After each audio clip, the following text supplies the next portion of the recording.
लक्ष देणं हे आपलं पालकांचं काम आहे.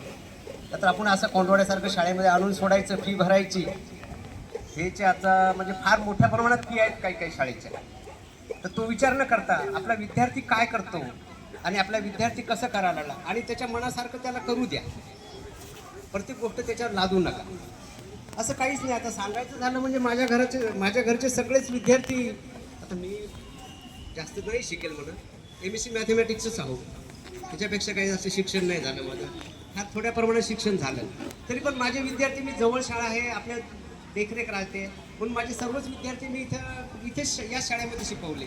आणि सांगायचं म्हणजे आता या शाळेतून गेलेली माझी सगळ्यात मोठी मुलगी ही आज मुंबईला MS म्हणून गायनिक सर्जन म्हणून काम करते. आता याच्यापेक्षा आणखी काय सांगायचं आपण.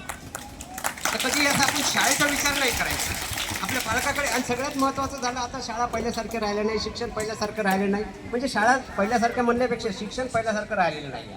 आपण आपल्या विद्यार्थ्याकडे प्रत्येक गोष्टीकडे लक्ष देणं आपलं काम आहे सगळ्यात. शिक्षकांचं काय, शिक्षकांचं काम जे आहे ते शिकवण्याचं आहे. जास्त वेळ आपल्या सोबत राहतो तरी आपण त्याच्याकडे जास्त जितकं लक्ष देऊ तितकं तो चांगला बनेल. आणि सगळ्यात महत्त्वाचं काय, आपण पहिल्यापासून जे इंग्लिश शाळेमध्ये टाकतो ते मम्मी पप्पा ABCD 1 2 म्हणतात. आणि बरेच विद्यार्थी असे आहेत की त्याला पूर्ण ABCD येते, पूर्ण 1 to 100 येते, पण त्याला अ आ इ किंवा 10 पर्यंत उजळणीचे पाडे येत नाही. आणि आपल्या शाळेमध्ये कसं आहे की मराठी तर आहेच आहे, त्याच्यासोबत इंग्रजी बी आहे. इंग्रजी म्हणजे सेमी इंग्लिश.